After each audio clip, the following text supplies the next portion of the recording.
I'm a senior director in medical oncology at Max Hospital, Saket.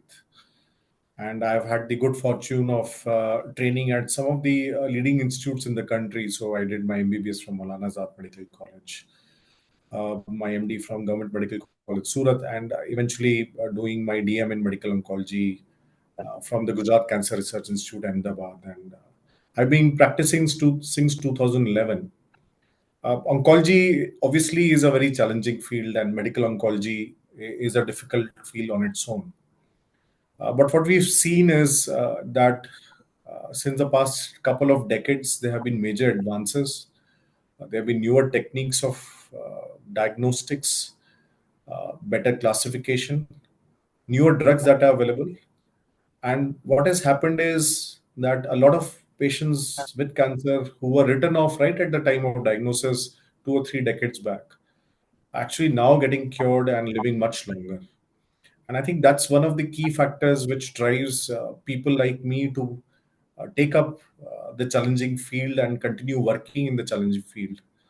And the field is ever evolving, and which means that we need to keep on studying, learning new things, keep ourselves up to date, so as to be able to translate the advances in the field to patients' clinical benefit and improvement in outcomes.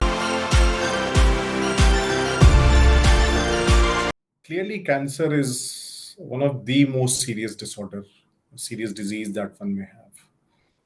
And in the lay people, diagnosis of cancer still means possibly a death sentence. And therefore, the initial few consults are very challenging. We often would meet the patient multiple times at the time of suspicion of disease, at the time of workup, and that workup includes confirmation of disease, confirmation of stage. And once we have all that information, that is when we start planning the treatment. So while conveying the disease, one has to take into account the medical impact of diagnosis, impact on life, the financial impact of diagnosis, and oftentimes the treatment is costly and lengthy. The social and psychological impact of diagnosis, because often these patients will have to have repeat visits to the hospital, which would mean that they may not be able to work as regularly as they were working. They may not be able to attend to their social responsibilities as well as they were doing earlier. And the impact on the family as well, because you need caregivers, and clearly when one person is diagnosed in the family, the entire family is impacted. So it has to be very gentle. Clearly, we as clinicians are legally bound to be totally honest and frank with the patients, but sometimes it has to be conveying the truth, but also staying positive about treatment and possible positive outcomes. So while you do talk about the negatives of diagnosis, you also have to at the same time lay out the road ahead of treatment, because once the patient starts saying that yes, there is a treatment possible, and how that treatment is going to be undertaken, I think there is change in outlook. Patients become more positive, more upbeat about their coming few months, less negative about the diagnosis in itself. So again, as I said, this will require multiple consultations. Sometimes you need to have more than one consult for the patient and the family to be able to comprehend the way ahead.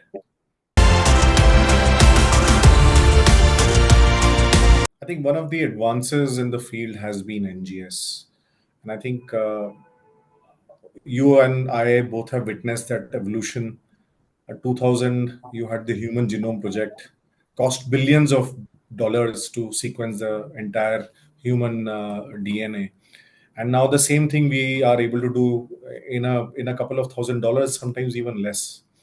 And what we are also understanding is beyond the standard pathological classification of disease, it's the differences in the molecular aspects of the disease, which may be the DNA sequence, which we often refer to as mutation. the RNA sequence, which or the RNA changes, which is what is going to be translated into the protein expression, changes at protein levels, changes at epigenetic levels, increasingly changing changes at metabolic levels. So clearly, all of this is helping us understand the complexity that the disease brings in, and how one cancer with exactly the same subtype in a similar patient is different from another exactly same cancer in a different patient. So lung cancer and adenocarcinoma in patient number one may be entirely different from a one lung cancer adenocarcinoma in patient number two. And I think to a large extent, DNA sequencing and RNA sequencing has helped. We do know that DNA sequencing is quite helpful for a variety of solid tumors, and sometimes it's sufficient to do a DNA sequence, pick up the changes, pick up the mutations, which some of which may be actionable, some of which may actually predict resistance to therapy and may guide our therapy choices, some of which may be passenger mutations and may not warrant any action. But we also know that there are a subset of cancers where RNA sequencing, evaluation of RNA is also important. That clearly applies to most of the hematological malignancies where changes that are happening are easier to diagnose on RNA. There are certain tumors, sarcomas come to mind, where you would very clearly would want to look at the RNA sequencing as well. And there is also a small subset of alterations that are better picked up on RNA sequencing, while DNA may be able to pick up most of them. You would want to do RNA sequencing to be sure that you've picked up every alternation that may be actionable. So clearly, RNA has a role, may not have a role in every case, but clearly there are situations where you need to do RNA. You would want to have the RNA-seq before you say we've done adequate evaluation of the genome. Oftentimes you have identification of mutations which may be germline, right? So you have a BRCA which might be picked up in a cancer, and you'd probably, based on the DNA sequencing of the tumor, would look at the allele frequency and say and try and guess the possibility of the alteration being a germline alteration which might be inheritable. And you'd need to then do another test on the normal cells, be it through saliva or blood or whatever, and then confirm whether it is indeed germline or not. So, which means that it ends up taking a lot more time, need frequent testing. I think Tempus is one which does a tumor normal match, where you'd actually compare the alterations, whether that alteration is present not just in the tumor cell but also in the normal cell.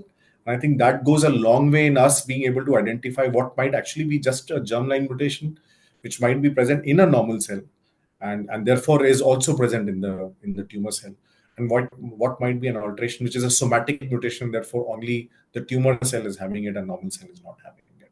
The other thing that often comes to mind is this concept of TMB.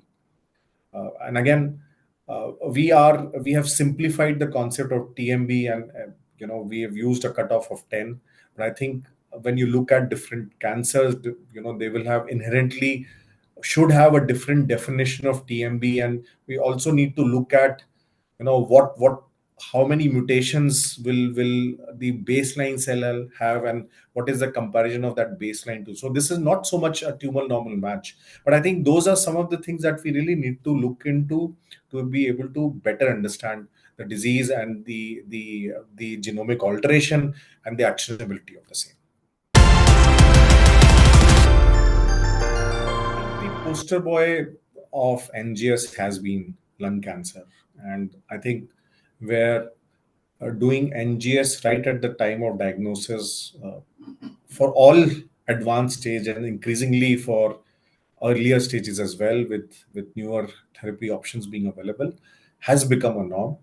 I think what we are doing now is increasingly doing an NGS every time a patient, especially with those patients who have a baseline actionable mutation, we keep on repeating an NGS. And in fact, there are a number of cases where you would have alterations which have come up later. So you have an EGFR mutation right at baseline, and you repeat the sequence, and then you identify a BRAF V600E, which is a known mechanism of resistance to osimertinib. And you'd actually be able to treat, while there's no standard of care as of now, you'd actually be able to treat.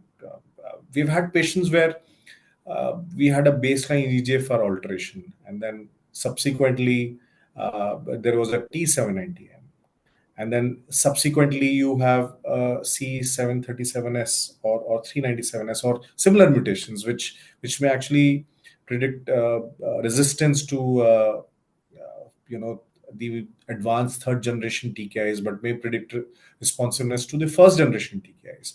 You may have a secondary alteration, as I said, like in a BRAF or a HER2 exon 20, which are all actionable.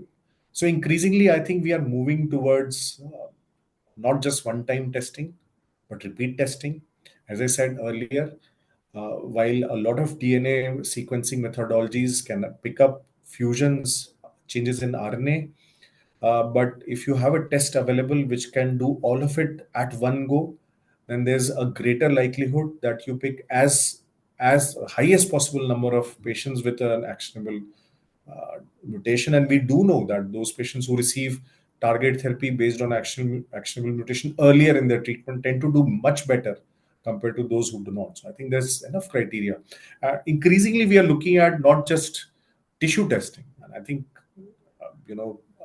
testing liquid biopsies, evaluation of ctDNAs are increasingly proving to be complementary to tissue testing. And I think lung cancer is non-small cell lung cancer, especially in those patients who have non-smokers and who are having an adenocarcinoma. I think there is a lot of sense in actually doing a high quality complementary testing. You not only send tissue for the NGS, you also send ctDNA through blood for the testing, because there will be cases where the tissue turns out as negative and the liquid turns out as positive and shows an alteration which might be actionable. And in fact, there is data to say that those alterations picked up on blood and not picked up on tissue when acted upon still lead to the improved outcomes with the target therapy compared to chemotherapy. So I think the field is evolving. I think we are understanding the technology better. As a medical oncologist, my focus is actually to understand each individual test better. Understand the utilities of specific aspects of the testing and how it may benefit my patient. And clearly, once you do that, you do realize that it does. There will always be subset of patients who will derive benefit from these techniques.